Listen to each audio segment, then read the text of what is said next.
Padre, gracias porque tú nos congregaste a ti esta mañana, tú nos tienes aquí, oh Dios, primeramente para alabarte, exaltarte, Señor, pero también, Señor, oh Dios, queremos oír tu buena palabra, que tú puedas ministrar, tú puedas hablarnos esta mañana, que tú cumplas tu propósito, Señor. Usa la vida de nuestro hermano Carlos, Señor, gracias por enviarlo esta mañana, Señor, y que realmente, Señor, tu palabra pueda llegar a nuestras vidas y cumplir su propósito, Dios. Gracias, Padre, en el nombre de Jesús. Amén y amén. Amén, Carlitos. Dios te bendiga. Casa.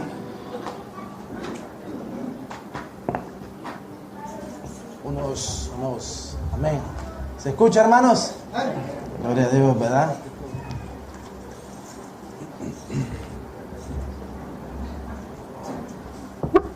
Bueno, hermanos, ya como nuestro pastor Alex decía, la próxima semana vamos a estar con la celebración global, ¿verdad? Y nada más, no quiero volver a repetir todo, pero nada más decirle que el día sábado vamos a tener un tiempo especial para los niños y también para los jóvenes. Así que los niños los invitamos, a todos los niños, ellos se van a convertir en mini espías, ¿verdad? Mini espías de la iglesia secreta. Así que todos los que quieran llevar a sus hijos allá a Santa Ana a partir de las 8 de la mañana, pues vamos a estar contentos, felices de tenerles ahí. Y posteriormente a las 2:30 los jóvenes también vamos a tener un tiempo muy especial. El hermano Kenneth Bay va a estar compartiendo con nosotros. Vamos a tener también algunos encuentros con algunos misioneros, las agencias misioneras con sus proyectos. Así que jóvenes, niños, padres, les esperamos, ¿verdad? Amén, hermanos.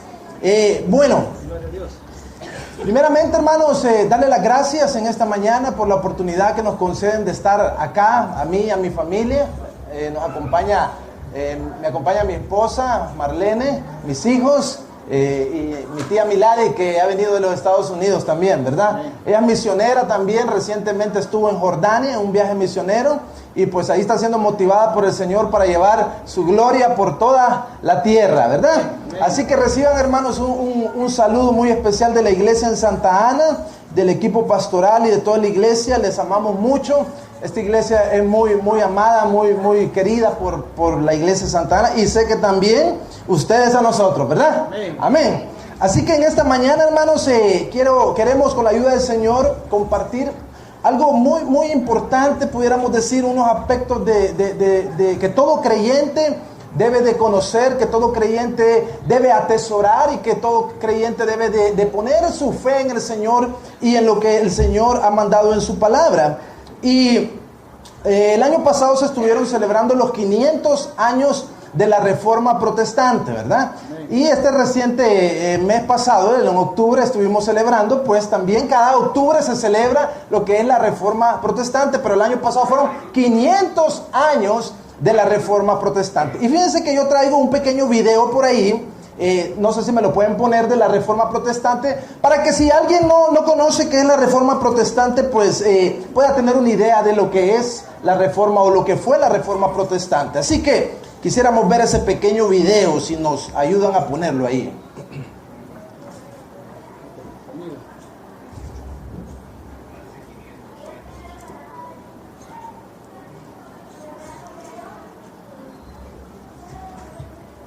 Es un video muy cortito, pero que resume muy lindo lo que es o lo que fue la Reforma Protestante.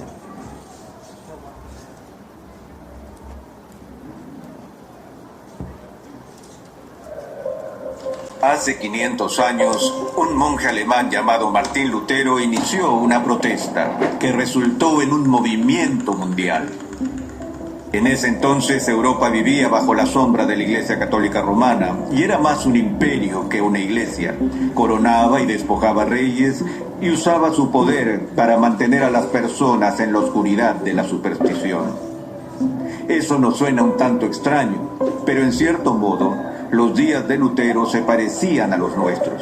Al igual que hoy, todos tenían una opinión acerca de la Biblia, a pesar de que nadie realmente la había leído. Como muchos de nosotros, ellos confiaban en líderes de opinión y las tendencias de sus días, que les decían lo que estaba en la Biblia y si debían creerlo o no. Lutero era una de las pocas personas que leían la Biblia, y lo que encontró fue explosivo. A pesar de que era un monje, Lutero odiaba al Dios de la Biblia, pero cuando la estudió, El mundo a su alrededor comenzó a tener sentido. Dios cobraba sentido. La importancia de Jesús se fue haciendo evidente. Descubrió la respuesta a su pregunta más profunda. ¿Cómo puede vencerse la maldad? De forma más precisa, ¿cómo podía lidiar con su maldad, con su propio pecado? Lutero descubrió que no podía hacer nada para solucionar el problema por sí mismo. Tenía que confiar solamente en la obra completa de Jesús. Lutero había descubierto una verdad central. Esto cambió su vida y cambió al mundo. La Reforma Protestante tenía que ver con dos asuntos: establecer quién podía determinar lo que es verdad y reconciliar lo que somos con lo que Dios es. Reconocía que la palabra de Dios es la autoridad final en este mundo y que la vida perfecta y la muerte sacrificial de Cristo son la única respuesta al mal y el único fundamento sobre el cual los pecadores pueden estar delante de un Dios santo. La Reforma Protestante es una historia de transformación, una transformación del odio al amor, de la esclavitud a la libertad y de la fe ciega al descubrimiento glorioso de la verdad en Cristo Jesús. Ministerios Ligonier existe para cultivar esta transformación en una nueva generación. En tiempos donde pocos están leyendo la Biblia y la confusión reina en la iglesia, queremos ayudar a los cristianos a que conozcan en qué creen, por qué lo creen, cómo vivirlo y cómo compartirlo. Acompáñanos. Amén, hermanos. Bueno, ahí está una pequeña reseña de lo que es la Reforma Protestante y al final un pequeño anuncio del Ministerio Ligonier, ¿verdad? Por si alguien quiere también buscarlo ahí en internet y poderse nutrir más de lo que es la sana doctrina. Bueno, hermanos, la Reforma Protestante, como veíamos, fue un periodo en la historia durante el cual Dios levantó a muchos hombres, ¿verdad? Los levantó a muchos hombres, a una serie de hombres fieles. Y estos hombres también, no solamente fieles, sino que apasionados, ¿verdad? En un momento donde decía que había un oscurantismo, en un momento donde las personas no leían la Biblia se había escondido, y como dice, un tiempo muy parecido al tiempo de hoy, ¿verdad, hermanos? Y estos hombres eran hombres como Juan Hus, Juan Calvino, y especialmente aquí comenta a Martín Lutero, ¿verdad? A Martín Lutero, y hermanos, aunque eran hombres comunes y corrientes, como fueron también los apóstoles, hombres como nosotros, mujeres, porque también hubieron mujeres que participaron en esta Reforma Protestante, eran hombres falibles, pero que amaban a Dios, hermanos, y amaban también a su verdad, a su palabra, ¿verdad?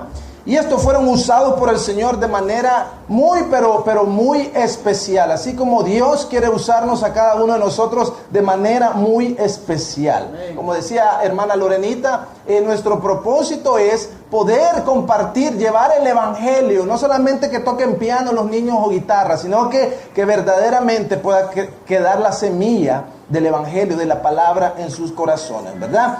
Pero hermanos, cuando estos hombres vieron las prácticas no bíblicas que habían permeado o que habían invadido, pudiéramos decir, a la iglesia, alzaron la voz, ¿verdad? Y por eso es que se dice la Reforma, ¿cómo dicen? Protestante. Entonces usted ya sabe de ahí por qué a nosotros se nos dicen los católicos nos dicen, ¿cómo? Nos dicen usted es protestante, ¿verdad?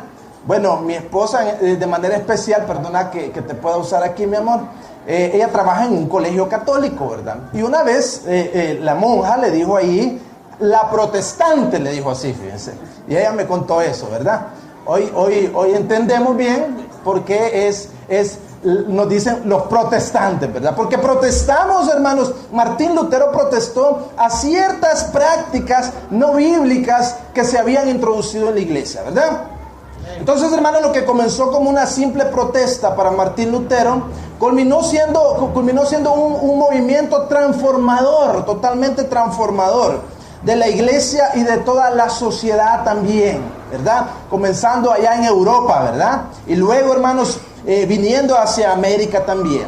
Este gran movimiento transformador se le conoce como la Reforma. Y bueno, hermanos, la queja principal de las 95 tesis que Martín Lutero clavó en la puerta de la iglesia de Wittenberg, si usted puede también buscar un poco más de eso, esas 95 tesis, hermanos, su queja principal era la venta de indulgencias. La venta de indulgencias, es decir, la venta del perdón de los pecados. Y como cuenta la historia, eso fue propuesto por un monje, ¿verdad? Un monje dominico, que lo que querían, hermanos, en la realidad era recaudar fondos para construir cierta parte de la iglesia de la Basílica de San Pedro, ¿verdad? Y entonces viene él y inventa esta cosa, ¿verdad? Y se la mete a los fieles y los hace que ellos crean de que al momento de que depositaban la moneda ahí en el cofrecito y la moneda, ¡plin!, hacía un ruidito. Desde ese momento el alma de la persona que estaba en el purgatorio era liberada, era perdonada, ¿verdad? Eso es lo que decían ellos, imagínense. Entonces, esto era la principal queja de Martín Lutero.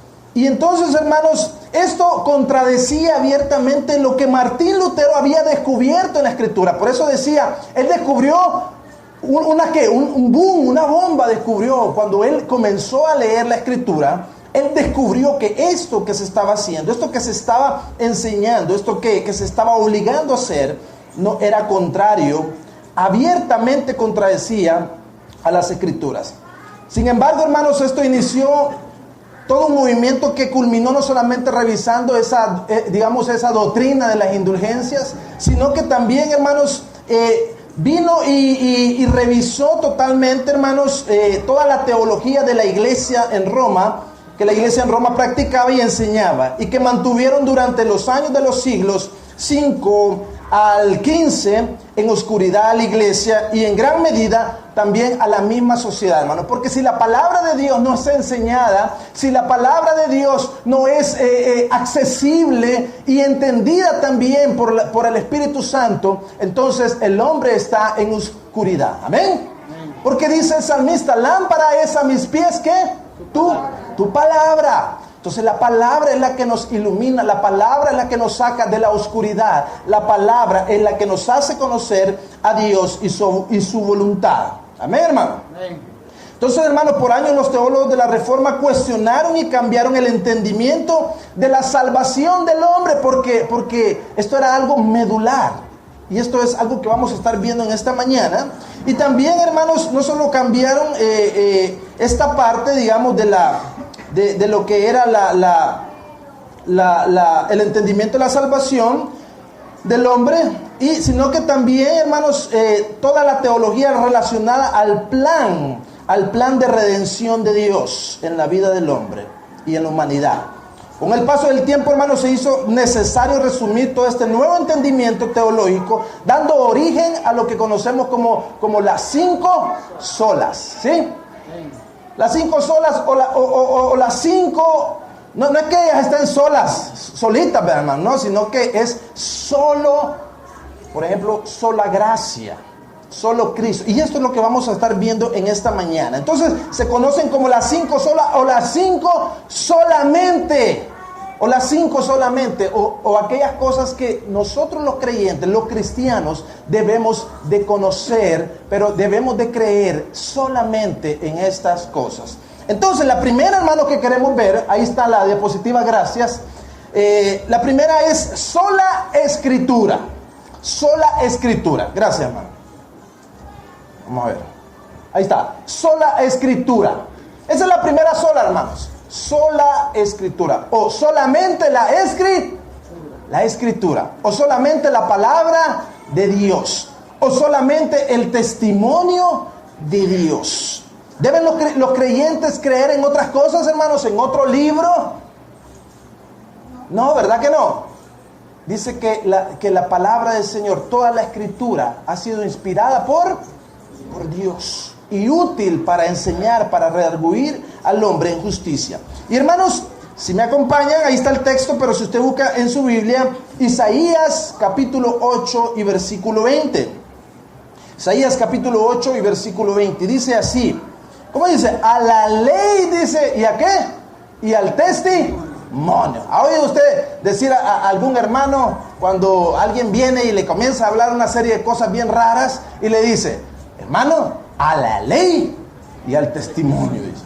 Le dicen los hermanos, ¿verdad? Y si no dijeren conforme a esto, dice, es porque no les ha ¿qué? Amanecido. Si no hablan conforme a esta palabra, si no hablan conforme a esta escritura, si no dicen lo que dice la palabra de Dios, cualquier hombre puede decir un montón de cosas, puede inventar incluso, o puede de aquí mismo de la Biblia sacar muchas cosas, pero si no es conforme a la ley y al testimonio, dice, a esa persona, dice, no le ha ¿qué? Amanecido, ¿sí? No le ha amanecido. Entonces, de acuerdo a Isaías, hermanos, alguien puede decir que representa a Dios o que habla amparado en la Biblia o que habla conforme a la Biblia, pero sin necesariamente lo que habla sea conforme a lo que la Escritura dice.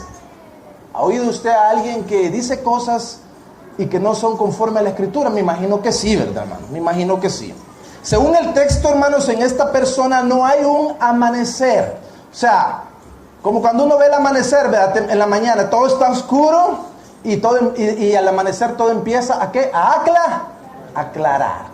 Entonces, esta persona que no habla conforme a la Escritura, esta persona no tiene un amanecer, no hay amanecer en su vida, no hay luz en ella, no le ha amanecido, decimos en buen salvadoreño, ¿verdad? Nosotros, no te ha amanecido, le dicen, ¿verdad? Cuando uno no ha captado, pues, cuando uno no ha entendido lo que la palabra del Señor le quiere enseñar, le dicen, no te ha amanecido, le dicen. Así me han dicho a mí, hermano. Hermanos, y es que nosotros no tenemos luz propia, ¿verdad que no, hermanos? No tenemos luz propia. La palabra de Dios es, como decíamos, nuestra lámpara, es nuestra luz. Y hermanos, si yo hablo conforme a la palabra, si yo no hablo, conforme a la palabra, lo que hay en mí, si no me ha amanecido, si no hay luz en mí, entonces, ¿qué es lo que hay, hermanos? Dígalo fuerte. Hay oscuridad, hay tinieblas, exactamente, hay tinieblas, porque no me ha amanecido, porque yo no tengo luz propia, sino que la palabra de Dios es mi luz, es nuestra luz. Hermanos, muchas veces, y estos tiempos son característicos como los tiempos de Martín Lutero, en donde, hermanos, muchos hombres quieren elevar como precepto de Dios lo que realmente, hermanos, son ideas, lo que realmente son ideas humanas, egoístas e impuestas para fines humanos y perversos. Imagínense en esa época, hermanos. Había un fin, ellos perseguían un fin de construir algo, de tener una iglesia grande, de construir una basílica enorme. Pero para eso, hermanos, ellos, como dicen, el fin no justifica el qué, hermanos, los medios. Viene e inventa algo y lo hace creer a las personas y juega con el corazón de las personas, juega con la salvación de las personas, diciéndoles de que si dan dinero, y entre más dan quizás mejor, ¿verdad? Si dan dinero, el alma iba a ser perdonada de sus pecados. Y entonces, hermanos, son fines malos, fines perversos. Entonces, hacer eso, hermanos, es estar en oscuridad. Eso es lo que nos dice el profeta, el Señor, a través del profeta Isaías, ¿verdad? Entonces, hermanos, nuestro Señor Jesucristo enfrentó esto y denunció a las autoridades religiosas de su época por la misma razón. Yo quisiera que me acompañara aquí a Marcos capítulo 7, Evangelio según San Marcos, capítulo 7, y versículos del 1 al 7. Evangelio según San Marcos, capítulo 7, y versículo del 1 al 7. Miren lo que dice. Los fariseos y algunos de los escribas, ¿todos lo tenemos, hermanos? Amén. Okay, los fariseos y algunos de los escribas que habían venido de Jerusalén se acercaron a Jesús. Bueno, los fariseos y algunos de los escribas. Eran algunas sectas, algunas religiones, ¿verdad? De ese entonces, del tiempo del Señor, ¿verdad? Y vieron, dice, que algunos de sus discípulos comían pan, dice, con las manos sucias, con las manos inmundas, con las manos impuras. Es decir, sin habérselas primero lavado, hermano, ¿verdad? Tan rico en vez de comer así, ¿verdad, hermano? Sin haberse lavado las manitas, ¿verdad? Comerse los frijolitos, las tortillitas, bien rico, ¿verdad? Y dice el versículo 3, dice, los fariseos y todos los judíos Viven, ¿cómo viven, hermanos? Aferrados. Viven aferrados a la tradición de los ancianos. O en pocas palabras, viven aferrados a la tradición de los hombres. De modo que si no se lavan las manos, muchas veces, ¿qué hacen, hermanos? No comen. Imagínense, hermanos, dejar de que alguien coma porque no se lave las manos, hermano. Hacerlo aguantar hambre. Imagínense a su hijo. No hay agua ese día, hermano. Y viene usted y le dice, si no te lavas las manos, no vas a comer. Y lo hace aguantar hambre, hermano. Por esa tradición, ¿verdad? Por esa imposición. ¿Cuántos haríamos eso, hermano? Yo no lo haría, hermano. Espero nunca hacerlo, ¿verdad? Dejar aguantar a mi hijo hambre o a mi familia, solo porque no se lavó las manos. Bueno, entonces dice el versículo 4, dice, cuando vuelven del mercado, dice, no comen si antes no se lavan las manos. Mire qué estricto, ¿verdad? Y conservan también muchas otras tradiciones. No solo esas, sino que más tradiciones, como el lavar los vasos en que beben, los jarros, los utensilios de metal y las camas. Todos lavaban ahí, hermanos. Antes de acostarse quizás lavaban la cama, ¿va? Y miren, entonces los fariseos y los escribas, dice el versículo 5, le preguntaron a Jesús, ¿por qué tus discípulos no siguen la tradición de los ancianos, sino que comen pan con manos impuras? Les estaban diciendo, bueno, tus discípulos que son tus seguidores, tus discípulos que son estos hombres espirituales, tus discípulos que son esos convertidos, esos llamados, esos rescatados, ¿por qué pues ellos no siguen la tradición? ¿Por qué ellos comen así sin lavarse las manos? Entonces viene Jesús en el versículo 6 y les dice, ¿cómo les dice, hermanos? Hipócritas, bien profetizó de ustedes Isaías, cuando escribió, este pueblo me honra con los labios, pero su corazón está, ¿cómo, hermanos? Apartado, está lejos de mí. No tiene sentido que me honren si sus enseñanzas son, ¿el qué, hermanos? Mandamientos humanos, mandamientos de hombres, mandamientos que no dice, que no habla la sola escritura. Hermanos, hoy en día muchas iglesias o denominaciones también, aún en el campo evangélico, rechazan el principio de la sola escritura. Rechazan la verdad, el principio de solamente la palabra de Dios.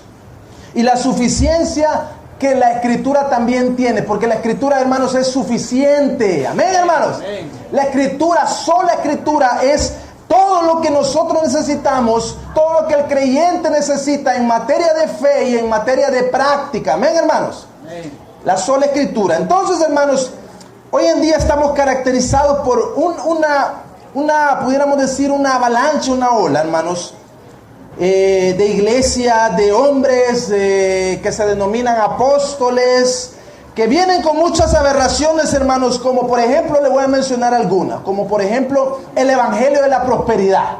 ¿Ha oído usted eso, hermano? Que Dios nos va a hacer ricos a todos, hermanos. Todos vamos a tener dinero, todos vamos a tener plata, imagínense. ¿Cuántos dicen amén? Nadie dijo amén. Gloria a Dios, hermano. Hermano Alex, usted les ha enseñado bien, hermano. Gloria a Dios, ¿verdad?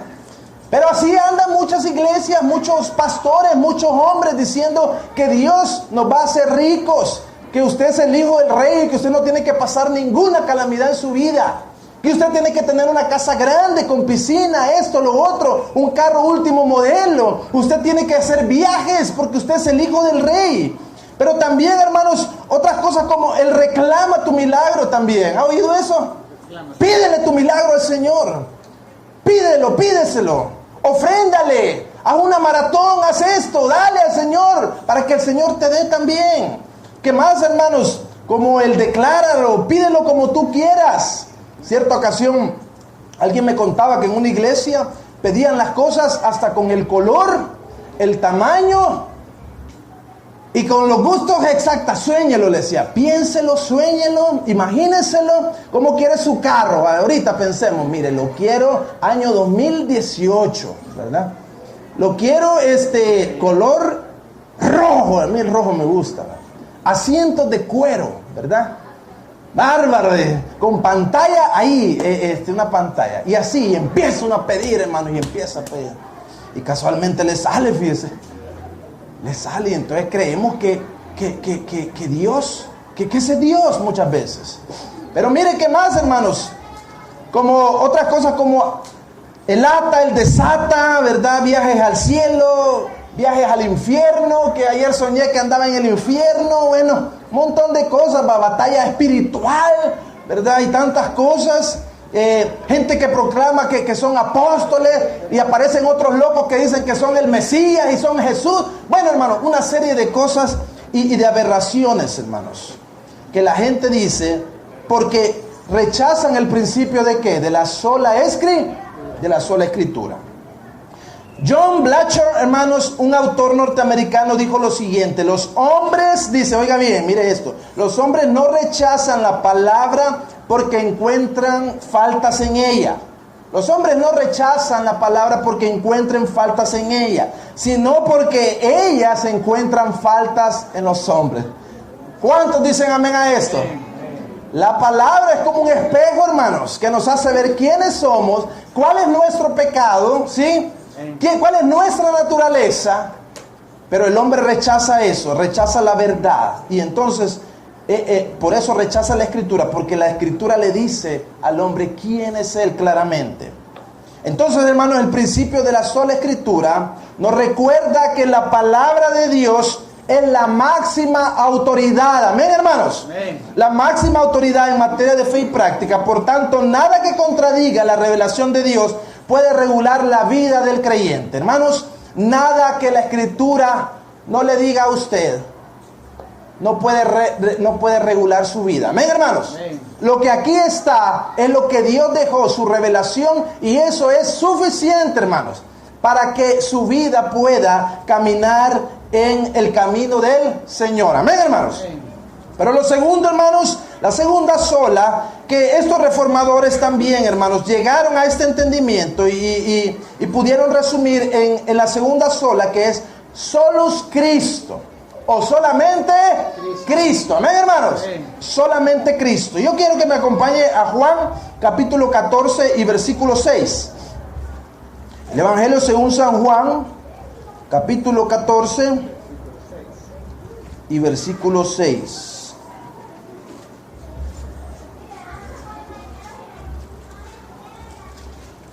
Juan capítulo 14 y versículo 6. Amén, hermano, ¿lo tenemos? Amén. ¿Qué dice la escritura, hermanos? Jesús le dijo: yo soy el ¿qué? El camino y la verdad y la vida, y nadie viene al Padre si no es por mí. Jesús dijo estas palabras: yo soy el camino, la verdad y la vida, y nadie viene al Padre sino por mí. Hermanos, algo por lo que se caracteriza nuestra época hoy en día es, hermanos, porque vivimos en una época en donde hay un espíritu inclusivista. Un espíritu inclusivista. Así, ¿verdad? Así es, ¿verdad? Inclusivista. La inclusión, ¿ha oído ese término usted hoy en día? La inclusión. Podemos aceptar otra cosa, ¿verdad que sí? Podemos aceptar otra cosa. Bueno, incluyamos esto, aceptemos, ¿verdad? Bueno, ese es el espíritu que hoy en día opera en nuestra sociedad, en nuestros días, hermanos. Y algo que causa, hermanos, reacción en nuestra sociedad es decir que nosotros tenemos la verdad, ¿sí?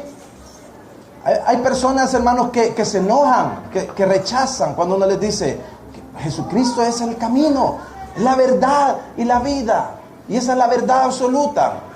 ¿Cómo que tenés que, por qué decir que vos tenés la verdad? Y empiezan, ¿verdad, hermanos, a cuestionar, ¿sí? Y empiezan y se molestan, porque ellos creen tener también la verdad. Pero mira, hermanos, dice aquí de que Cristo es el único camino, y lo que la gente no sabe, hermanos, es que la verdad es exclusiva. Amén, hermanos. Amén. La verdad es exclusiva. Hay un texto que dice: compra la verdad y no la vendas, porque la verdad es exclusiva. No importa en qué ámbito del saber estemos hablando. Y aquí no me dejarán mentir todos los que han estudiado quizás en la universidad y han hecho experimentos de química, matemática. 2 más 2 es 4, hermanos. ¿Quién dice lo contrario? ¿Quién dice lo contrario? 2 más 2 es 4, va. Miren ahí, 2 más 2, 4. ¿Verdad? ¿Quién dice que es 3? Levante la mano. Nadie. No, hermanos, porque esa es la verdad, ¿sí? Entonces, hermanos, ¿cómo podríamos ilustrar esto? Por ejemplo, si el día lunes se juntan ustedes ahí en algún grupo de discipulado y dicen, bueno, el domingo estuvo el hermano Alex compartiendo acerca de las 5 solas. ¿Qué dirían ustedes, hermanos? No, hermano, el hermano Alex no fue el hermano Carlos Polillo, ¿sí? ¿Por qué decimos que fue el hermano Carlos Polillo, hermano? Porque la verdad, fue el hermano Carlos Polillo el que se paró aquí, el que compartió y habló del mensaje. No fue el hermano Alex. El hermano Alex estuvo sentado ahí, mire, escuchando, estuvo ese día con su corazón abierto. Entonces, hermanos, esa es la verdad. Quien está aquí hoy soy yo, y no es el hermano Alex. Esa es la verdad. Entonces, hermanos, la razón por la que las personas o las religiones están dispuestas a aceptar otros dioses más Jesús, ¿verdad? Más Jesús, otros dioses, más Jesús, porque hoy en día las religiones dicen, hermanos, bueno, aquí tenemos el Dios tal, el Dios el Dios luna, el Dios sol, pero también nosotros creemos en Jesucristo, dicen, ¿verdad? Creemos que Jesucristo fue el Hijo de Dios, y entonces lo aceptan. ¿Por qué, hermanos? ¿Por qué las religiones hacen eso? Y es porque están en el error. Y es porque el error siempre tiene espacio, hermanos, para la verdad. Cuando hay error, hermanos, siempre hay espacio para la verdad. Porque no está en la verdad. Pero la verdad, hermanos, no admite errores. Porque la verdad es exclusiva y porque la verdad es la verdad. Y en ella no admite errores, no admite otras cosas. Cuando Jesús dijo, hermanos, yo soy el camino, cuando Jesús dijo yo soy la verdad, y cuando Jesús dijo yo soy la vida, cuando Él dijo estas cosas, hermanos, Él estaba excluyendo que hubiese otro camino, ¿verdad que sí, hermanos? Cuando Él dijo yo soy el camino, Jesús viene y se proclama a sí mismo, yo soy el camino. Significa, hermanos, que si Él es el camino, los otros caminos, hermanos, quedan fuera. Amén, hermanos. No hay otro camino para venir al Padre. Porque Jesús dijo, yo soy el camino. Y también, hermanos, cuando Él dijo, yo soy la verdad, significa que lo demás fuera de Él, ¿qué es entonces, hermanos? ¿Es qué? Mentira. Cuando Jesús dijo, yo soy la verdad, Él estaba diciendo, fuera de mí, otra cosa fuera de mí es mentira. Porque yo soy la verdad. Amén. Y cuando Él dijo, hermanos, también, yo soy la vida, es porque en Él, como dice la Escritura, en Él estaba la vida. Y la vida que era, hermanos, la luz de los hombres. Entonces cuando Él dijo, yo soy la vida, Él estaba diciendo, fuera de mí, ¿qué hay? Muerte. Fuera de mí hay muerte. Porque yo soy el único que es la vida. El único capaz de dar la vida. Yo soy el camino, la verdad y la vida. Entonces, hermanos, ¿por qué hoy en día el hombre está como está? ¿Por qué el hombre dice que hay tantos caminos? Y bueno, todos los caminos, dice un dicho, llevan ¿a dónde? A Roma. Entonces, hoy puedo venir a Jesús, a Dios por este medio, hoy puedo venir por este otro medio, hoy puedo... Pero mire, hermano, yo estoy aquí en esta religión y yo también estoy, hermanos, cerca de Dios, dice, ¿verdad? Entonces, ¿por qué hoy en día todo el mundo piensa que hay muchos caminos para llegar a Dios? Tantas opiniones. Y esto es sencillo, hermanos. Porque cuando el hombre cayó, cuando el hombre pecó, hermanos, ¿se recuerdan esa escena en donde estaba el hombre en el jardín del Edén, en comunión con su Dios, en relación con su Dios, amándolo, obedeciéndolo y teniendo esa relación de comunión? Pero viene el hombre, desobedece, peca, y ahí se produce la caída del hombre. Y entonces desde ese momento el hombre pierde el camino. Amén. Pierde el camino y viene Dios. ¿Y qué hace, hermanos? Bueno, caíste. Entonces, ¿hoy qué te toca? ¿Qué dice que Dios hizo? Lo sacó del Edén. ¿Sí? Y es más, dice que puso el qué, hermanos, para que el hombre no volviera a entrar. ¿Qué puso? Puso un ángel con una espada. Y el hombre, hermanos, perdió ese camino para volver a llegar a Dios. Perdió ese camino para estar en su presencia, para llegar a su presencia. Y entonces, hermanos, el hombre comienza a idear sus propios caminos, inventando diferentes cosas. De ahí es donde nacen todas las religiones, hermanos. Porque el hombre, cuando pierde el camino, pierde ese camino para tener esa comunión con su Padre, con Dios, con su Creador. Entonces el hombre viene y dice, bueno, ¿y aquí cómo vuelvo a llegar a Dios? ¿Cómo vuelvo a entrar a su presencia? Y empieza y inventa una cosa, inventa otra cosa, inventa una religión. Y es así, hermanos, como nacen muchos caminos que el hombre ha inventado, que se conocen como el camino del esfuerzo humano por acercarse a Dios, como la moralidad, como la filosofía, como las religiones y todo esto, hermanos. Pero, hermanos, qué lindo es que el Dios que expulsa al ser humano de su presencia, porque Él es el que lo expulsa, ¿verdad, hermano? Dios es el que expulsa al hombre de su presencia, al haber Él caído. Pero ese Dios precioso, hermanos, que expulsa al hombre de su presencia, es el que sabe cómo el ser humano puede encontrar de nuevo el camino hacia Él. Amén, hermanos. Amén. Ese Dios mismo que lo expulsa es el Dios que sabe cómo encontrar el camino de regreso para el hombre hacia su presencia. ¿Por qué, hermanos? Primero, porque Él es Dios y Él sabe y conoce todas las cosas. Segundo, porque Él fue el que lo expulsó, como decíamos. Pero tercero, hermanos, porque Él sabe dónde está ese camino para volver a Él. Amén. Amén. Solo Dios sabe dónde está ese camino. Y cuarto, hermanos, es porque Él sabe cómo llegar, porque Él conoce ese camino. Amén. En su gran amor, hermanos, Dios entrega a su Hijo Jesucristo. Por eso Jesús dijo, yo soy el camino. Yo soy la única verdad. Y yo soy la vida. Esa vida que tú perdiste. Esa vida que el hombre, hermanos, como dice, está muerto en sus delitos y pecados. Pero Cristo, hermanos, se proclama a sí mismo como la vida. Y entonces Dios entrega a su Hijo Jesucristo, hermanos.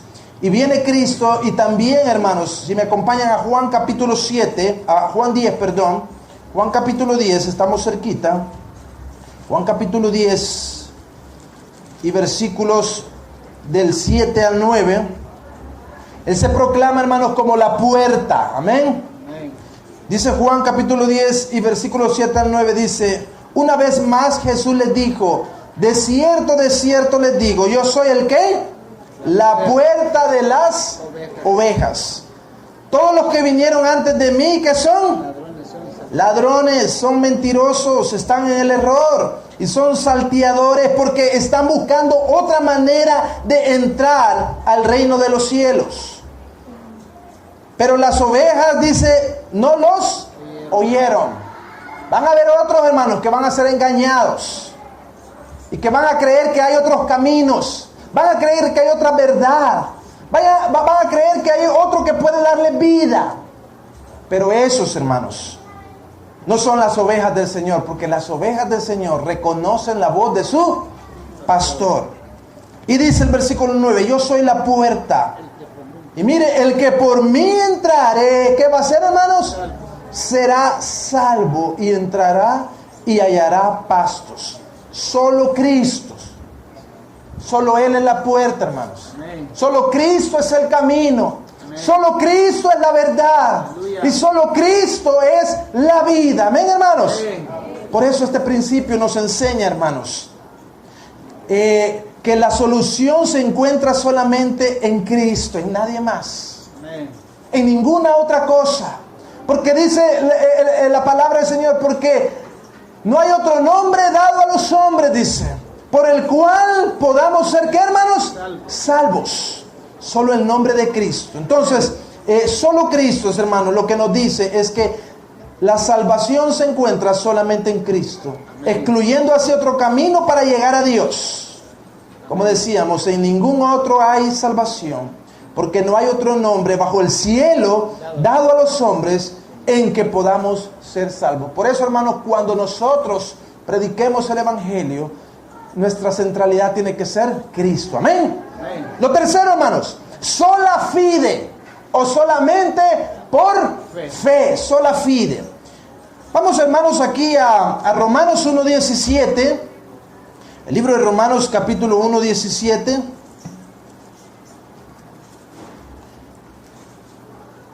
Dice así, Romanos capítulo 1:17, dice, porque en el Evangelio dice, la justicia de Dios se revela por fe y para fe. Como está escrito, mas el justo, dice, por la fe vivirá. ¿Por qué vivirá el justo, hermanos?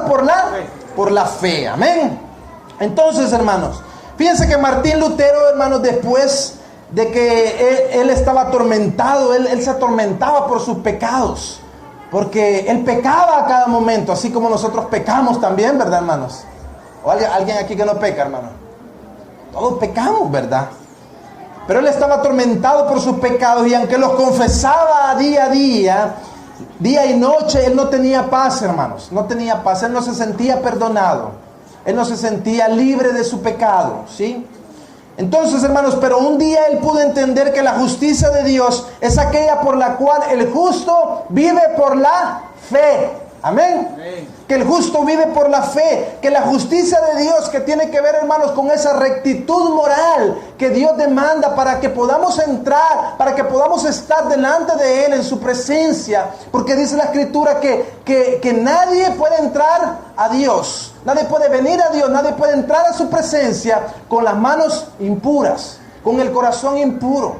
Es más, ¿cómo vamos a entrar a la boda del Cordero, hermanos? Sin mancha y sin contaminación, sin arrugas. Amén. Entonces esa rectitud moral, esa justicia de Dios, hermanos, que es requerida para entrar al reino de los cielos, eso le fue revelado a Martín Lutero, que eso era un regalo ¿de quién, hermanos? De Dios. Era un regalo de Dios. No es algo que el hombre pueda ganar. No es algo que usted y yo podamos ganar. No es algo que nadie puede ganar, hermanos. Sino que es un regalo, es un don de Dios. Amén. Amén. Al entender Martín Lutero esto, él decía estas palabras. Dice, miren, yo me imagino a Martín Lutero, ¿verdad, hermanos? Sentado en algún lugar ahí. Y ya él descansado, ya él... Después de que no hallaba qué hacer, ¿verdad? Él dice estas palabras. Finalmente, dice, meditando día y noche, dice. Porque, ¿se recuerdan que Martín Lutero qué hacía, hermano? Él leía la palabra, él escudriñaba la palabra. Y él decía, meditando de día y de noche, por la misericordia de Dios. Miren, porque es por su misericordia, ¿verdad, hermanos? Por su misericordia. Dice... Yo comencé a entender que la justicia de Dios o esa rectitud moral que Dios demanda es aquella, dice, a través de la cual el justo vive como un regalo de Dios. Amén, hermanos. Amén.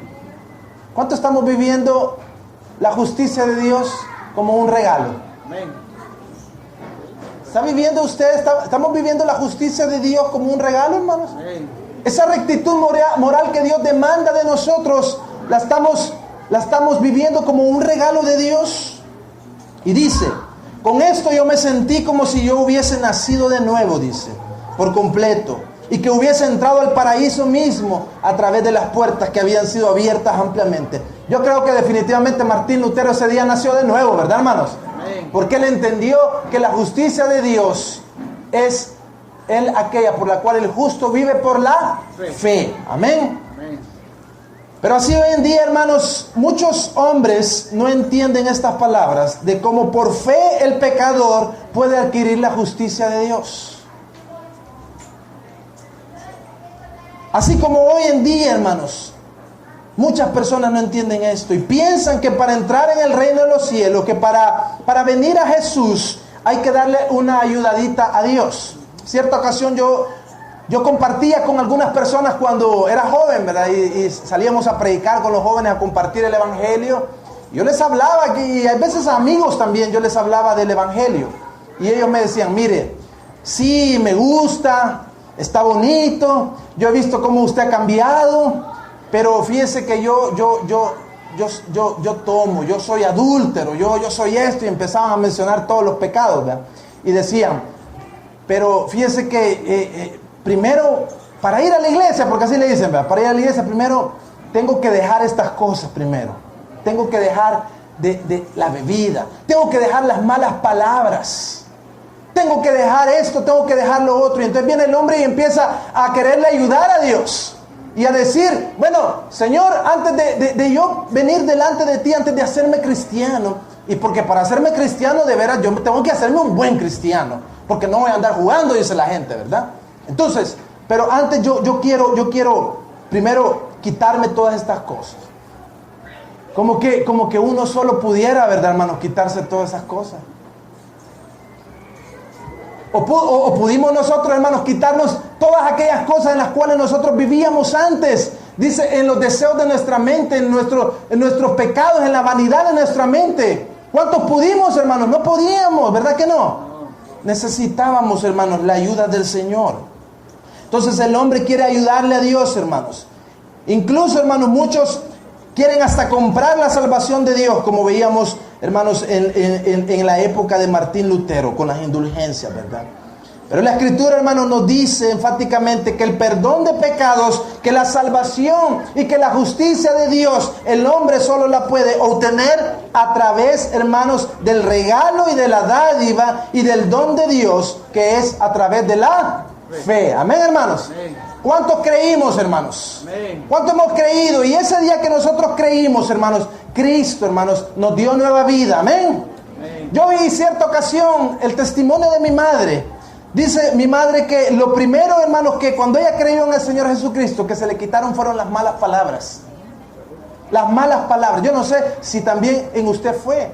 O quizás lo primero que usted, hermanos, cuando vino a Cristo y creyó por fe en ese regalo que Dios le dio de ser una vida justa, quizás lo primero que dejó fue la bebida, la borrachería, el alcohol. Quizás otros dejaron las malas palabras también, otros dejaron la mentira. Y así, hermanos. Pero fue porque la intervención de Dios en la vida de nosotros nos hizo vivir esa justicia moral que Dios demanda. No es hasta que Dios, hermanos, por medio de su Espíritu Santo, despierta la conciencia adormecida del hombre y lo convence de pecado y de gravedad, de que este pecado ofende a la santidad de Dios. Porque, hermanos, antes nosotros no ni en cuenta, ¿verdad?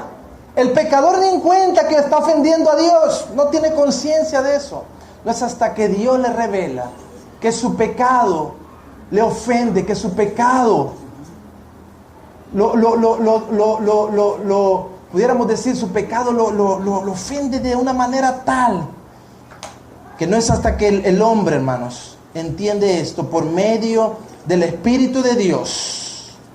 No podrá, hermanos, el hombre verse miserable, aplastado, hermanos, y no podrá también sentirse necesitado de un Salvador, como se sintió Martín Lutero, o como un día usted y yo nos sentimos, hermanos.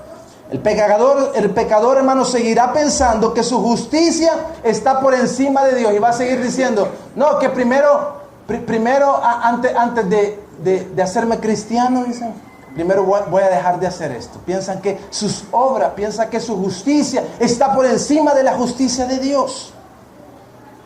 Y por eso, hermanos, la cruz de Cristo no tendrá sentido para esta persona. Solo será algo, una tradición más. La Semana Santa, veamos la película, ¿verdad? Veamos la película Jesús, ¿verdad? O vayamos a la iglesia esa semana y todo, pero no va a tener sentido la cruz de Cristo. ¿Sí? O puede ser alguien que, como alguien decía, que la joyería, hoy en día la joyería, la cruz de Cristo está por todos lados, está en los aritos, está en los collares, está en todo, ¿verdad?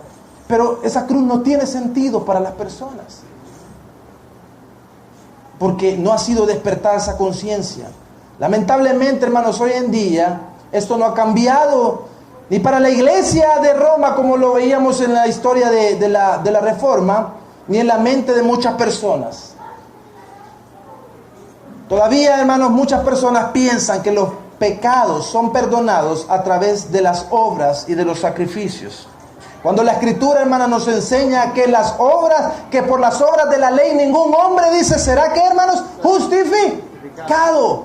Por las obras de la ley nadie hagamos lo que nosotros hagamos o dejemos de hacer, nadie va a ser justificado por esas obras. ¿Por qué, hermanos? Porque dice la Escritura que solamente es por fe. Amén, hermanos. Entonces, hermanos, el principio de la sola fide o solamente por fe, lo que nos dice, hermanos, es que la salvación del hombre, la salvación del pecador, es por fe solamente. Hay que creer, hermanos, por medio de la fe. Y esto, hermanos, no es la fe más las obras, ¿sí? No es la fe más algo que tengamos que hacer, sino que es la fe.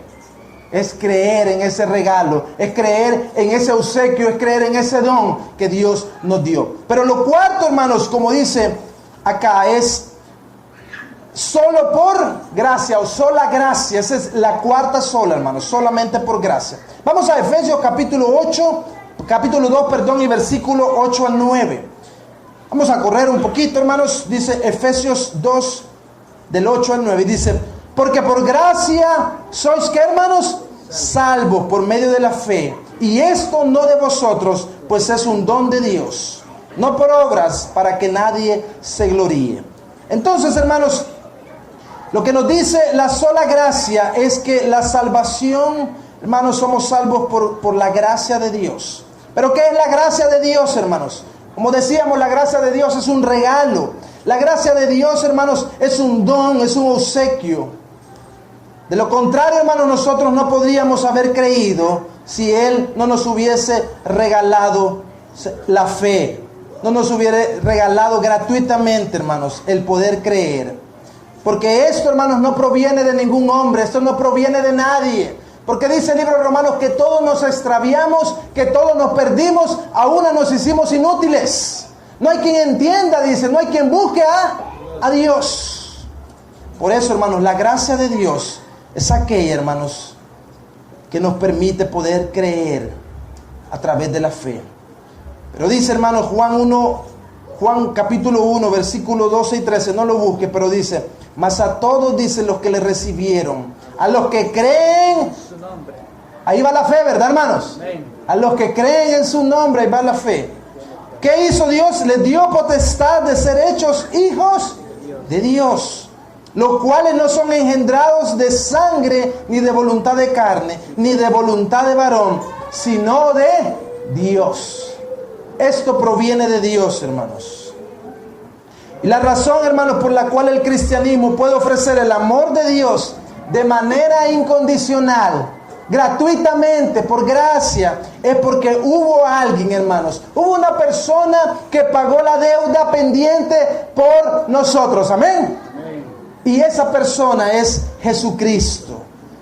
Así que, hermanos, la gracia de Dios puede ser definida por las riquezas de Dios dadas a nosotros a expensas de Jesucristo. Amén.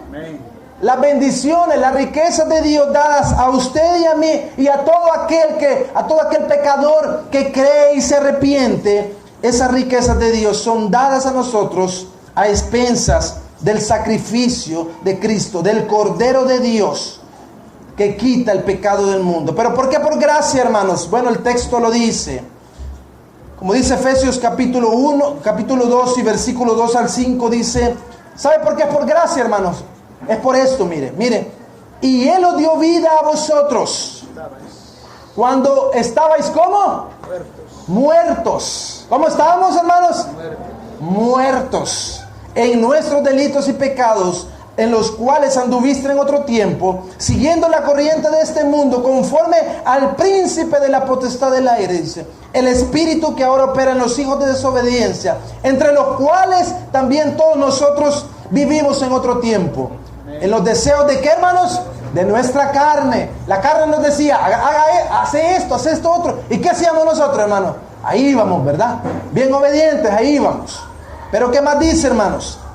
Y éramos por naturaleza hijos de ira, lo mismo que los demás. Pero Dios, dice, mire, el versículo 4: pero Dios, que es rico en ¿qué, hermanos? En misericordia, por su gracia y amor con que nos amó, aun estando nosotros muertos en nuestros delitos y pecados, nos dio vida juntamente con Cristo. Entonces, por gracia sois salvos. ¿Por qué por gracia, hermanos? Porque nosotros estábamos muertos. Y como muertos, hermanos, no podíamos reaccionar. Como muertos no podíamos, hermanos, hacer nada por nosotros mismos. Por eso es la gracia de Dios.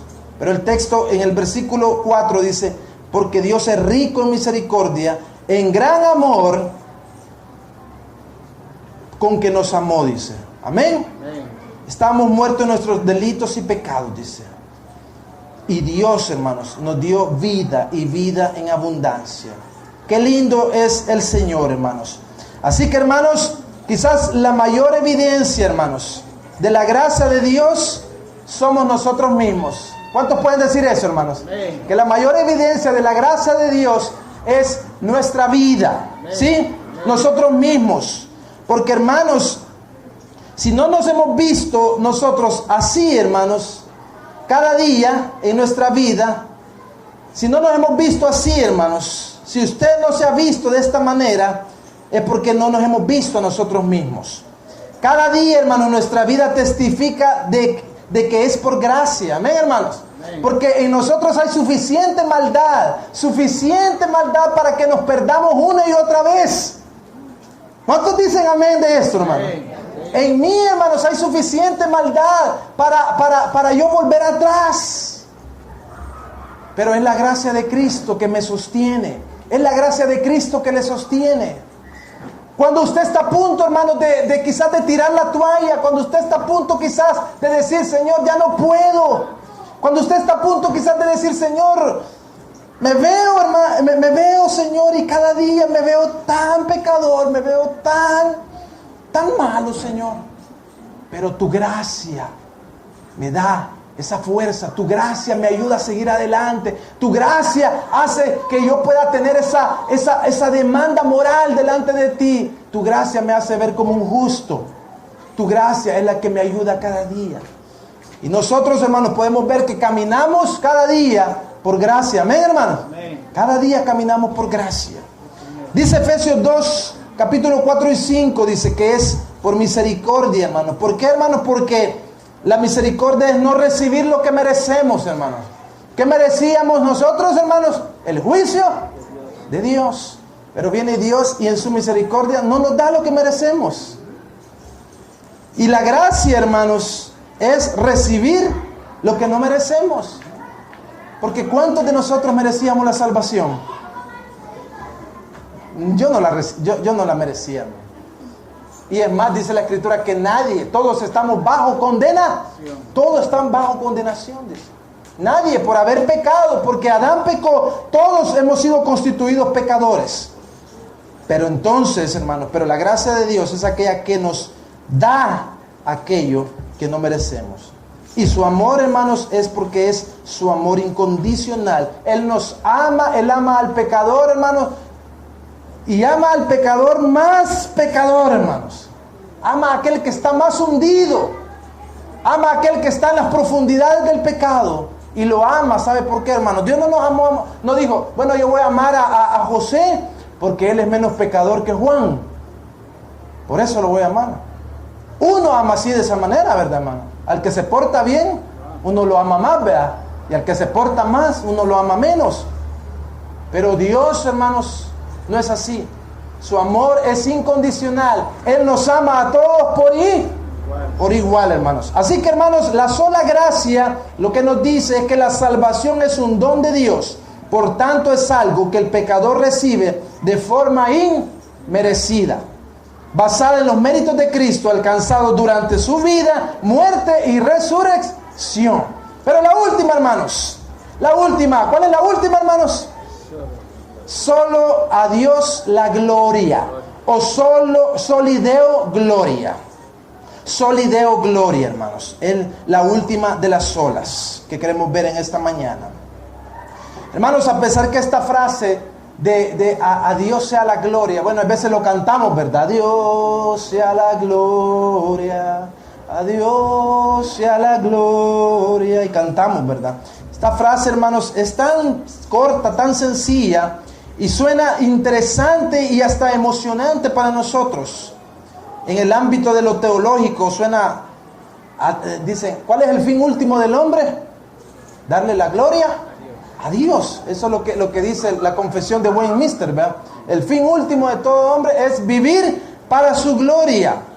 Pero hermanos, es una frase tan usada, pero hermanos, muchas veces no la comprendemos lo que significa o implica la gloria de Dios. Y si no entendemos lo que su gloria es, difícilmente también nosotros entenderemos lo que significa darle la gloria a Dios, si no entendemos qué es la gloria de Dios. La frase solo a Dios la gloria, hermanos, tiene dos connotaciones que queremos ver. Y una es en cuanto al hombre y la salvación. Una en cuanto al hombre y la otra es en cuanto a la salvación. En cuanto a la redención del hombre, hermanos, la frase indica que la salvación solo Dios, en la salvación del hombre solo Dios recibe la gloria. Cuando usted fue salvo, cuando usted fue salva, cuando fuimos salvos, hermanos, el único que se lleva ahí todos los créditos, el único que se lleva ahí toda la gloria es Dios. Amén, hermanos. Porque ahí no intervenimos nosotros. Porque dice, es por gracia. Y esto no es de vosotros, sino que ¿qué es, hermanos? Es un don de Dios. Entonces, en la salvación, hermanos, solamente Dios recibe la gloria. Pero la segunda connotación, hermanos, en esta frase, solo a Dios a la gloria, tiene que ver con que nosotros fuimos creados para la gloria de Dios solamente. Exactamente como dice la confesión de Westminster. Usted y yo, hermanos, fuimos creados para la gloria de Dios. Miren lo que dice Isaías 43:7. No lo busque, lo voy a leer. Dice, a todos los llamados de mi nombre, para gloria mía, los he creado.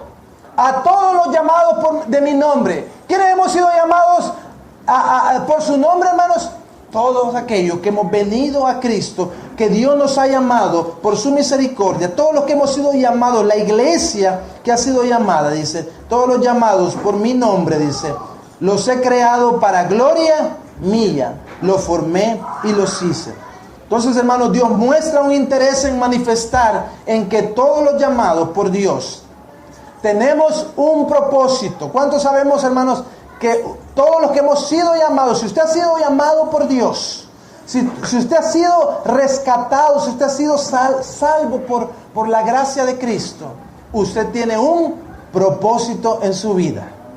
Y ese propósito es vivir para la gloria de Dios. Amén. Ese es el propósito único, hermanos, vivir para la gloria de Dios. Expresado de otra manera, hermanos, la razón de nuestra existencia, la razón de nuestro trabajo, del trabajo que Dios le ha dado a usted, del trabajo que Dios me ha dado a mí. La razón, hermanos, de nuestro matrimonio para aquellos que estamos casados, hermanos. La razón de una relación para aquel joven o aquella jovencita que está iniciando una relación. La razón de eso, hermanos, es la gloria de Dios. ¿Sí? La razón de tus estudios, si tú estás estudiando una carrera, si tú has decidido estudiar en la universidad o estás estudiando en el colegio, la razón de por qué tú estás estudiando es para la gloria de Dios. La razón de nuestra vida total debería ser, hermanos, en primer lugar, para la gloria de Dios. Como el apóstol Pablo dijo en 1 Corintios, dijo, ya sea que comáis, ya sea que bebáis, hacerlo todo para la gloria de Dios. Y estas son las cosas más sencillas de la vida, ¿verdad? Comer, hermanos, comemos todos los días, ¿verdad? Y aún eso es para la gloria de Dios. Beber, cuando tomamos agüita, hermanos, miren, por aquí tenemos agüita, miren. Vamos a aprovechar que hablamos de la agüita, ¿verdad? Si coméis, dice, o bebéis, hacerlo, dice, para la gloria de Dios. Tu matrimonio que sea para la gloria de Dios. Tu trabajo que sea para la gloria de Dios. Tu juventud que sea para la gloria de Dios. Tu soltería que sea para la gloria de Dios. Tu profesión que sea para la gloria de Dios. Tu negocio que sea para la gloria de Dios. Porque ese es el propósito, solo a Dios sea la gloria. Amén, hermanos. Entonces, hermanos, el principio de la solideo gloria nos recuerda que el propósito de la salvación que recibimos, hermanos, esa salvación tan grande que usted y yo recibimos, hermanos, es glorificar a Dios. Dios se lleva la gloria en eso. Pero hermanos, también eso implica poner de manifiesto en nuestras vidas la excelencia de las virtudes del carácter de Dios en nuestra vida. Que eso significa que como creyentes nosotros podamos mostrar las virtudes, las excelencias y las magnificencias del carácter de Dios en nuestras vidas. Eso significa vivir para la gloria de Dios. Amén, hermanos. Entonces, hermanos, las 5 solas, concluyendo, hermanos, las 5 solas son esas 5, hermanos, verdades del Evangelio, pudiéramos decir, que los reformadores, que Dios usó a estos hombres y a estas mujeres también, para, hermanos, compilar, o pudiéramos decir, resumir en estas 5 solas, estas, pudiéramos decir, 5 verdades del Evangelio que todo creyente, que todo cristiano debe conocer. Y no solamente conocer, sino que debe de creer, porque estas, hermanos, emanan y están basadas o tienen su fundamento en la palabra de Dios. Amén, hermanos. Sola escritura, dijimos. Amén. Sola fide, sola gracia. Amén. Sola, ¿qué más? Solo Cristo.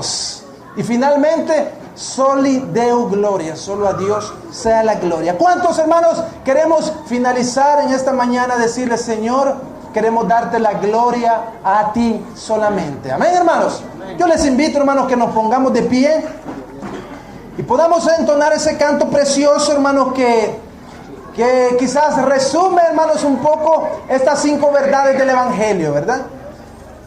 Este canto precioso que dice: sublime gracia del Señor, que aún infeliz, dice, ¿qué dice?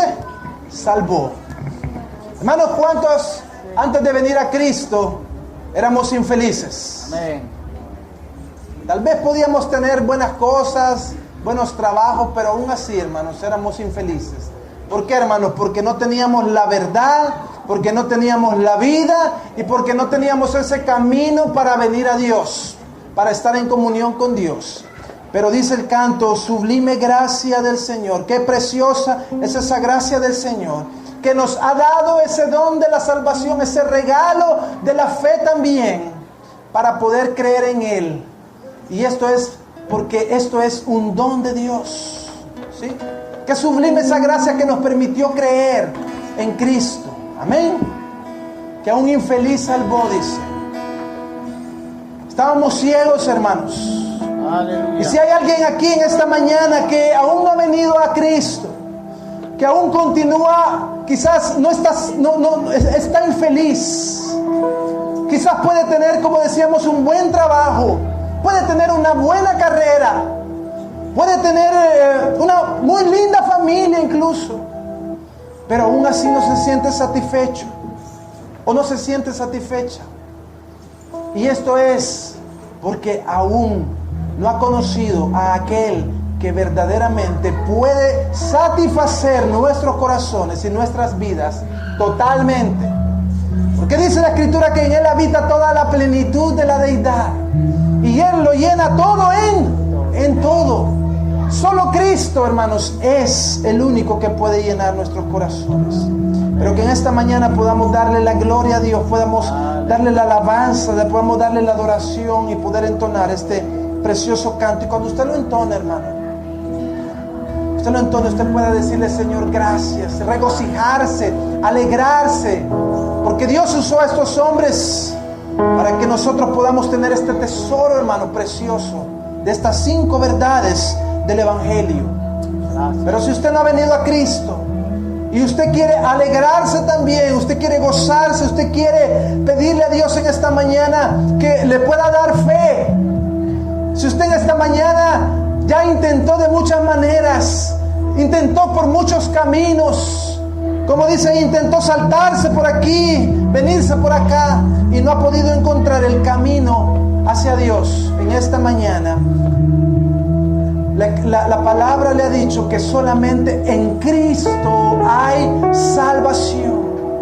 Porque no hay otro nombre dado a los hombres por medio del cual, dice, podamos ser salvos. No hay otro nombre por medio del cual usted pueda ser salvo, pueda ser salva, si no es a través del nombre de Jesucristo. Por eso en esta mañana usted puede venir y decirle: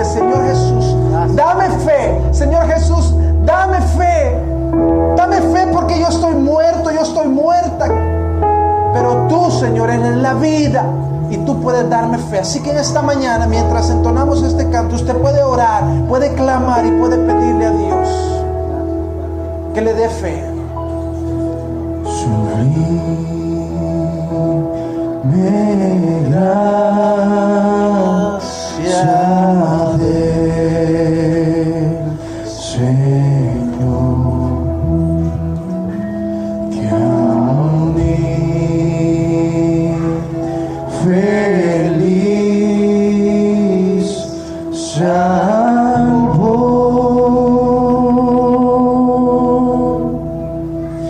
Fui ciego, mas hoy veo. Y eso es porque fuimos iluminados por la palabra de Dios, la sola escritura. Esa es la luz de nuestra vida, la palabra de Jesucristo. Y Él nos halló porque nosotros no podíamos buscarle, porque Él sabía que estábamos muertos, pero Él tomó la iniciativa. Su gracia nos enseñó, nos dio la fe para creer. Su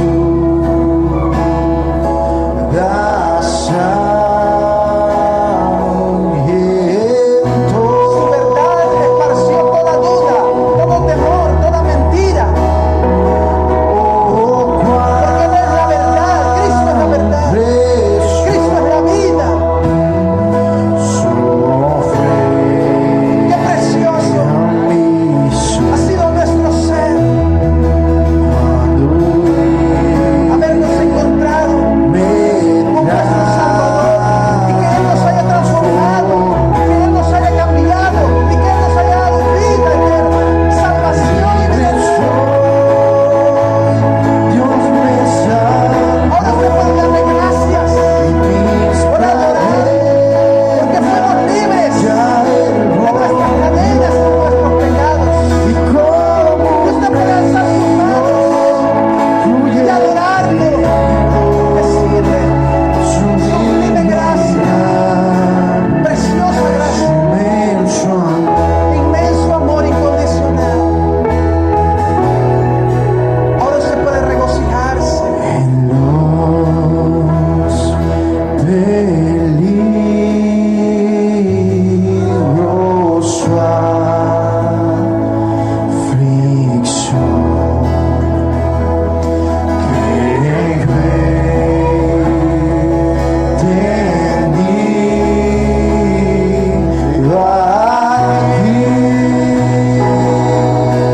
Usted puede cantar de su gracia en esta mañana.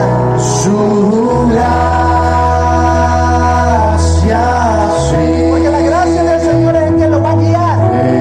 La gracia del Señor, la gracia del Señor es el que lo va a sostener, el que la va a sostener, y el que la va a llevar, el que lo va a llevar hasta el final. Es la gracia. Es la gracia. Y usted puede cantar de su gracia, usted puede tomar de su gracia en esta mañana.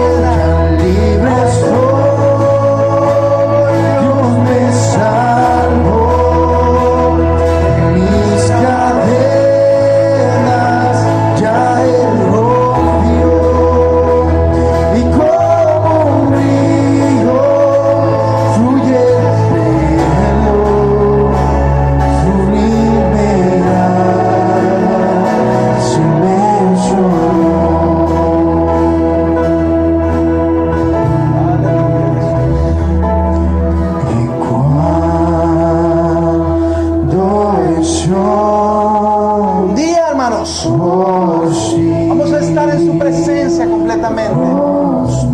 Y usted se acordará ese día y va a decir: Señor, fue tu gracia, fue tu gracia, fue tu gracia en mi vida, tu amor, tu gracia, fue tu regalo, fue tu don. Usted va a poder decir un día, pero hoy podemos cantarlo también. Hoy podemos mirar hacia adelante y podemos cantar, porque desde ya, hermanos,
es misericordioso, es amoroso. Amén, hermanos. ¿Qué tal si le damos un aplauso al Señor? Gracias, Jesús, en esta mañana. Te adoramos, te glorificamos. Gracias, Señor. Gracias, Dios. Señor les bendiga, hermanos.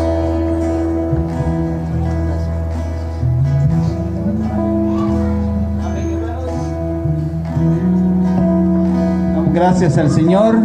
5 verdades que deben de estar siempre en su corazón. Esa verdad de Dios que solo Cristo salva, solo por fe, solo a la Escritura, solo a Él, la gloria. Que esas verdades estén en nuestros corazones siempre, hermanos. Y eso es lo que va a sostener sus vidas. Amén.